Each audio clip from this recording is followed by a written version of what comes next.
As Três Idades da Vida Interior, terceira parte, páginas de 87 até 91. Capítulo 17. Espírito de Fé e seus progressos.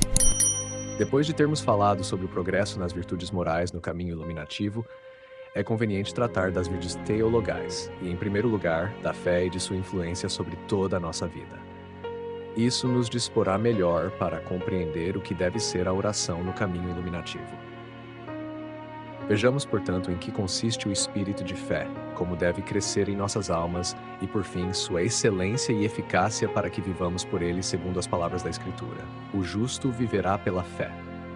Gálatas. Em que consiste o espírito de fé? É um fato que cada pessoa se conduz na vida sob a influência de um espírito, ou pelo espírito natural, quando não se eleva acima do naturalismo prático, ou pelo espírito de fé se aspira com seriedade ao seu fim último, ao céu e à santidade. O espírito segundo o qual vivemos molda nossa maneira de considerar todas as coisas. Ele determina como vemos, julgamos, sentimos, amamos, simpatizamos, queremos e agimos. Trata-se de uma mentalidade particular que dá cor aos nossos juízos e ações, elevando nossa vida ou rebaixando-a. Assim, o espírito de fé é analogamente uma forma especial de enxergar todas as coisas a partir do plano superior da fé, essencialmente sobrenatural. Uma fé que se fundamenta na autoridade de Deus, que revela e na veracidade do próprio Deus, autor da graça e da glória. É por meio dessa fé que ele deseja conduzir-nos à vida eterna. Percebe-se com ainda mais clareza em que consiste o espírito de fé quando contrastamos com o seu oposto. Uma espécie de cegueira espiritual que só alcança julgar as coisas divinas de maneira superficial e material. Assim, Israel, o povo escolhido, não compreendeu espiritualmente de forma plena o privilégio que Deus lhe concedera, privilégio do qual os demais povos deveriam participar com a vinda do Salvador.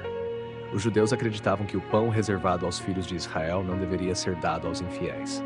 Jesus faz alusão a essa visão ao dirigir as primeiras palavras à mulher cananeia, mas logo a inspira a responder com admirável fé: Senhor, até mesmo os cachorrinhos comem das migalhas que caem da mesa de seus donos. Então Jesus lhe disse: Mulher, grande é a tua fé, seja feito conforme desejas. E naquele momento sua filha ficou curada. Evangelho segundo São Mateus, capítulo 15, versículo 22.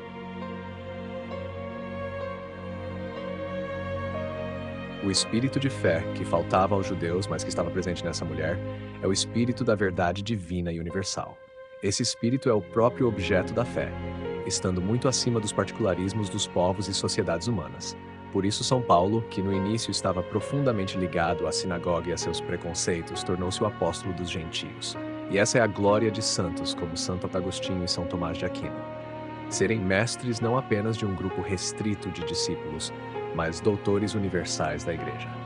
Esse espírito de fé não poderia alcançar tal universalidade se não possuísse também uma eminente simplicidade. Simplicidade essa que é uma participação na própria sabedoria de Deus. O ato de fé, como observa São Tomás de Aquino, está muito acima do raciocínio. Trata-se de um ato simples, pelo qual cremos ao mesmo tempo em Deus, revelador, e em Deus como objeto da revelação. Por meio desse ato essencialmente sobrenatural, aderimos infalivelmente a Deus que se revela e aos mistérios por ele revelados. Assim, através desse simples ato de fé, mesmo na obscuridade, somos conduzidos à contemplação das coisas divinas, que transcende todas as certezas da ordem natural. A certeza essencialmente sobrenatural da fé infusa, como já dissemos, está muito acima da certeza natural que podemos obter acerca da origem divina do Evangelho por meio do estudo histórico e crítico dos milagres que o confirmam. A fé, que é dom de Deus, pode ser comparada a um sentido espiritual que nos permite captar a harmonia dos mistérios revelados, ou melhor, a harmonia da própria voz de Deus, antes mesmo de sermos admitidos à visão face a face. A fé infusa assemelha-se a um senso musical elevado, que nos permite perceber, ainda que de forma confusa, o sentido dessa misteriosa harmonia espiritual que tem Deus como autor. É o que nos diz São Paulo: Nós não recebemos o espírito deste mundo, mas o espírito que vem de Deus, para que conheçamos as coisas que ele nos comunicou.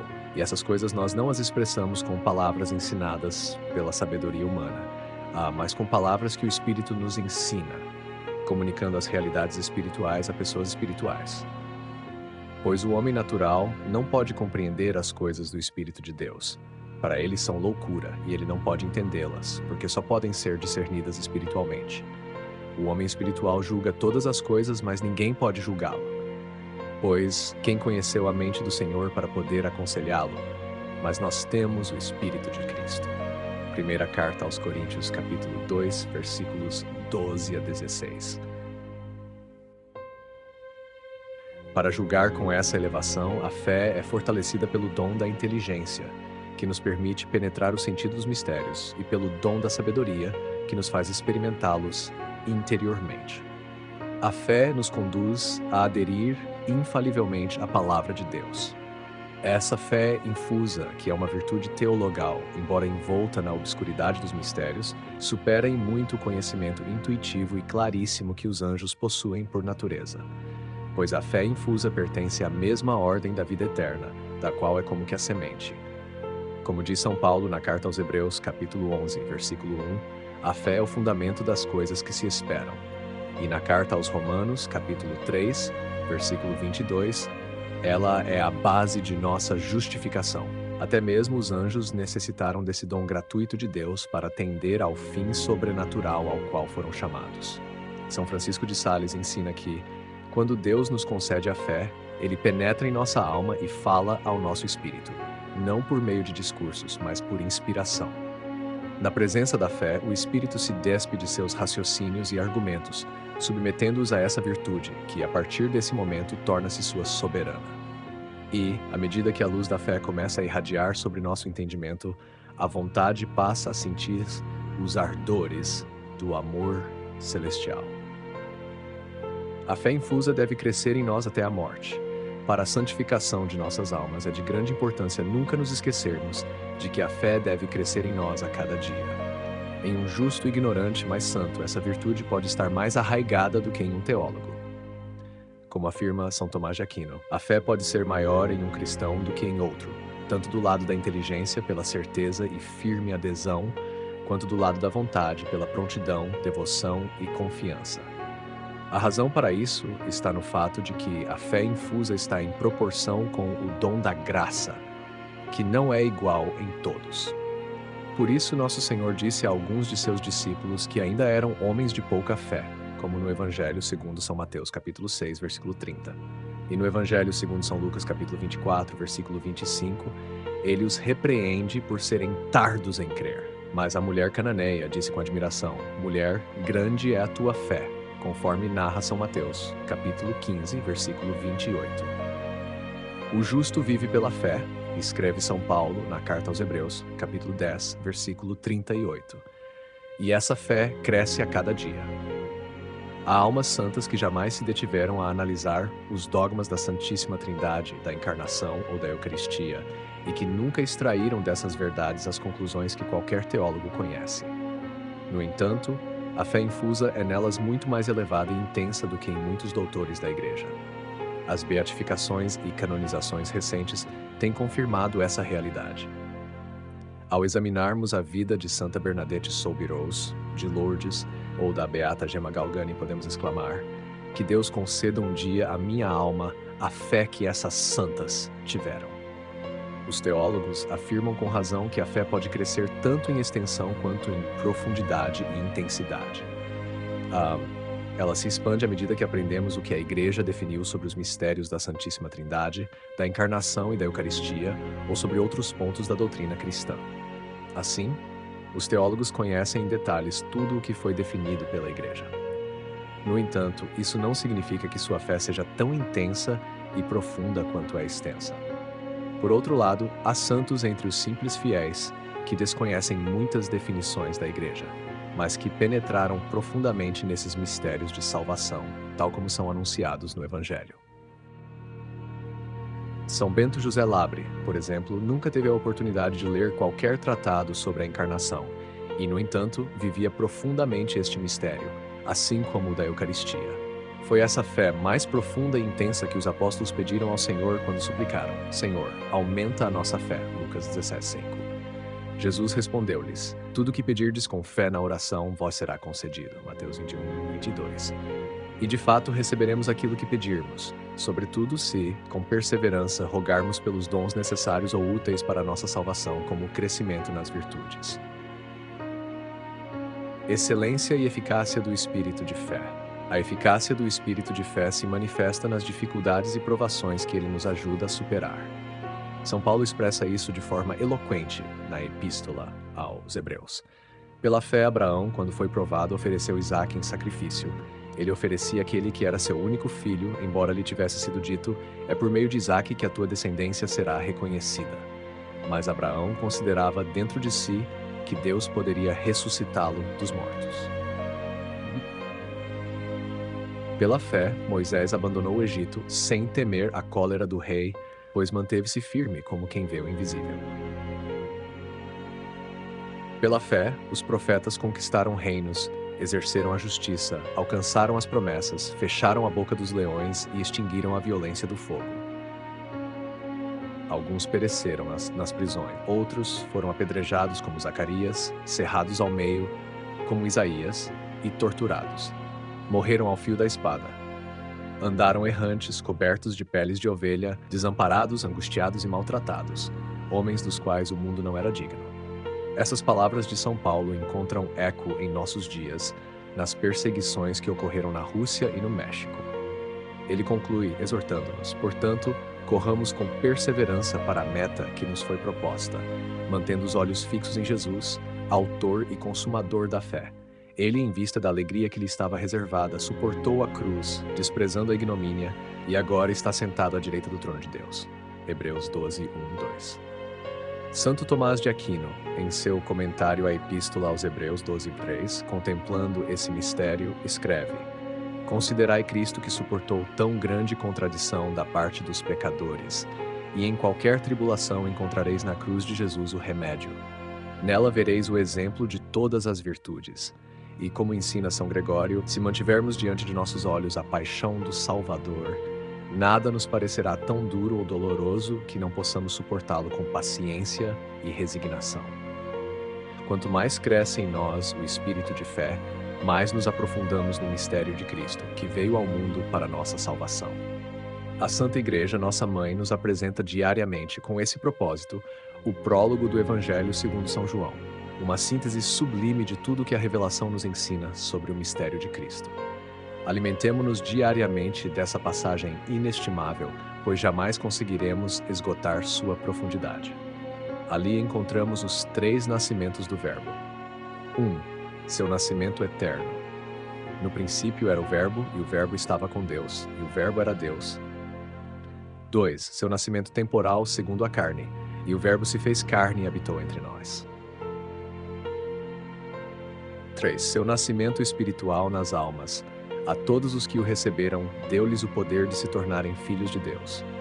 Esta passagem é o resumo mais sublime dos 4 evangelhos. Ela contém o fundamento da fé cristã.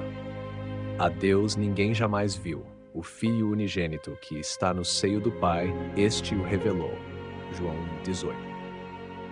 Aqui se esclarecem as palavras mais sublimes dos salmos messiânicos.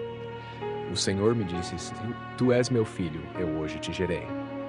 Este hoje, diz a tradição da Igreja, refere-se ao instante único da eternidade imutável. E São Paulo reforça essa verdade. A qual dos anjos Deus disse jamais: Tu és meu filho, eu hoje te gerei?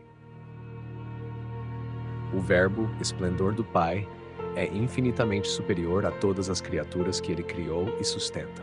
Meditemos também sobre o que o próprio Evangelho nos diz a respeito do nascimento temporal do Filho de Deus. E o Verbo se fez carne e habitou entre nós. E nós contemplamos a sua glória, glória como a do unigênito do Pai, cheio de graça e de verdade. É a plena realização de todas as profecias messiânicas e a fonte de todas as graças que os homens receberão até o fim dos tempos. Vivamos, enfim, o mistério do nascimento espiritual do Verbo em nossas almas. Veio para o que era seu, mas os seus não o acolheram. Mas a todos os que o receberam, Aos que creem em seu nome, ele deu o poder de se tornarem filhos de Deus. Estes não nasceram do sangue, nem da vontade da carne, nem da vontade do homem, mas de Deus. O próprio Cristo nos concedeu essa graça, ser filhos adotivos de Deus, assim como ele é filho por natureza. Nossa filiação é a imagem da sua, conforme diz o mesmo Evangelho. De sua plenitude todos nós recebemos graça sobre graça. Por fim, o Filho de Deus nos revelou o quanto deseja permanecer entre nós. Se alguém me ama, guardará a minha palavra, e meu Pai o amará. Viremos a ele e faremos nele a nossa morada. E não será apenas o dom criado da graça que virá, mas as três divinas pessoas, o Pai, o Filho e o Espírito Santo. Cada dia, em vez de recitarmos mecanicamente o credo, o glória e os primeiros versículos do quarto evangelho, deveríamos nos aprofundar nesse resumo essencial da revelação divina. O espírito de fé, ao crescer em nossas almas, nos fará penetrar cada vez mais no mistério de Cristo.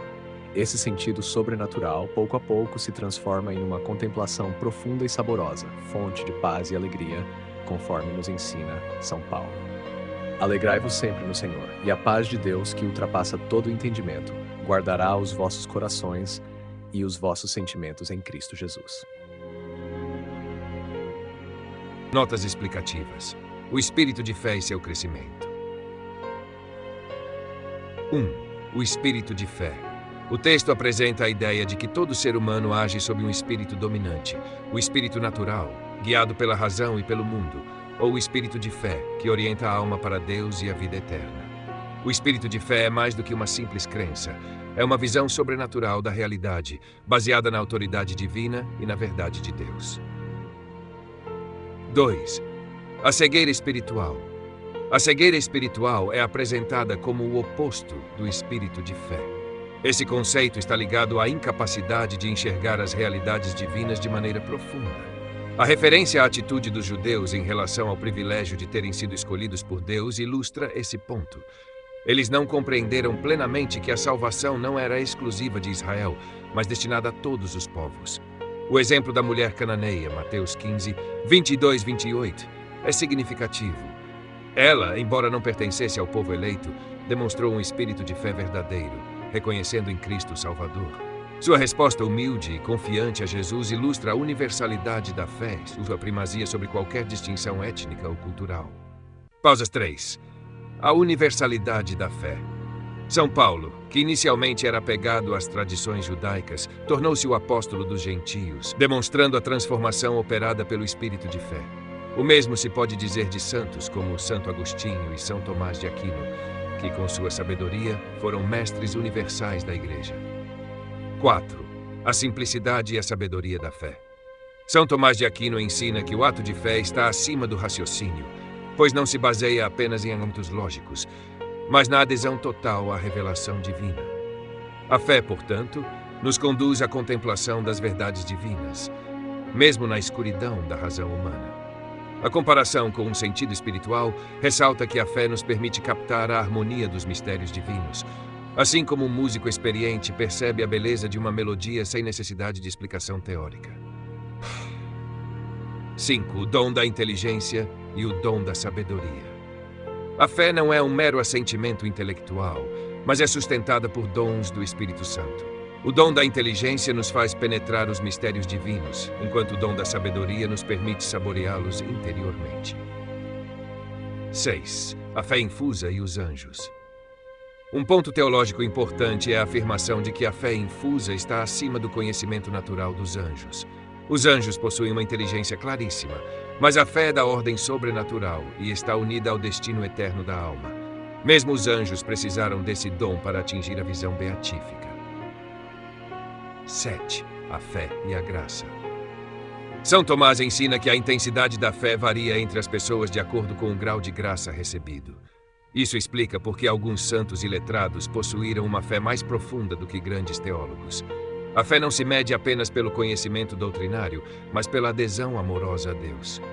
O exemplo de Santa Bernadette e da beata Gemma Galgani mostra essa realidade. Elas não tinham formação teológica, mas sua fé era intensa e profundamente enraizada. 8. A expansão e o crescimento da fé. A fé pode crescer tanto em extensão quanto em profundidade. A extensão se dá pelo conhecimento cada vez maior da doutrina da Igreja. A profundidade, por outro lado, está relacionada à intensidade da vivência da fé. Assim, um teólogo pode ter uma fé extensa, mas não necessariamente profunda, enquanto um simples fiel pode ter uma fé profunda sem grande conhecimento teórico. São Benedito José Labre é citado como exemplo de alguém que, sem estudos formais, viveu plenamente os mistérios da encarnação e da Eucaristia. 9. O espírito de fé em tempos de provação. A fé se manifesta de maneira especial nas provações. São Paulo, na Epístola aos Hebreus, menciona exemplos de figuras bíblicas que, pela fé, suportaram sacrifícios extremos, como Abraão, Moisés e os profetas. O texto menciona também os mártires modernos, que enfrentaram perseguições em contextos como a Rússia e o México. Isso reforça que o espírito de fé permite superar as dificuldades do mundo e manter os olhos fixos na recompensa eterna. 10. O mistério de Cristo e o prólogo de João. O crescimento no espírito de fé nos aproxima do mistério de Cristo. A Igreja, por isso, nos convida a meditar diariamente no prólogo do Evangelho de São João, que sintetiza os principais mistérios da fé cristã: o nascimento eterno do Verbo, a encarnação do Verbo, o nascimento espiritual de Cristo nas almas. Essas verdades, que estão no coração da fé cristã, são o alimento espiritual que sustenta a vida interior. Conclusão: a fé não é apenas uma adesão intelectual, mas uma participação na vida divina. Ela ilumina a inteligência, fortalece a vontade e nos permite caminhar com segurança rumo à vida eterna. Quanto mais crescemos no espírito de fé, mais profundamente entramos no mistério de Cristo e de sua Igreja. Que possamos, com humildade e perseverança, pedir ao Senhor: aumenta a nossa fé. Lucas 17.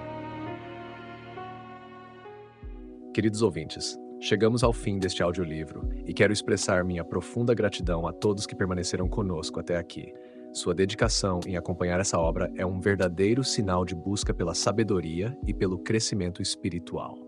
Que o conteúdo ouvido possa nutrir sua alma e fortalecer sua fé. Aproveito para convidá-los a explorar as playlists do canal Caminho Católico, onde vocês encontrarão outros tesouros espirituais. São obras que podem acompanhar e iluminar sua jornada, como Castelo Interior de Santa Teresa de Jesus, Confissões de Santo Agostinho, Palavras Bíblicas com o Evangelho comentado por grandes eclesiásticos, Filoteia de São Francisco de Sales, Tratado da Verdadeira Devoção à Santíssima Virgem de São Luís Maria de Montfort, A Imitação de Cristo de Tomás de Kempis e As Três Idades da Vida Interior do Padre Garrigou Lagrange. Cada uma dessas obras oferece um caminho profundo de reflexão e conversão, e espero que possam encontrar nelas a mesma riqueza espiritual que proporcionaram a tantas gerações. Nosso canal está sempre aberto para quem deseja aprender e crescer na fé. Continue nos acompanhando e compartilhando essa jornada espiritual. Mais uma vez, obrigado por sua presença e que Deus abençoe a todos.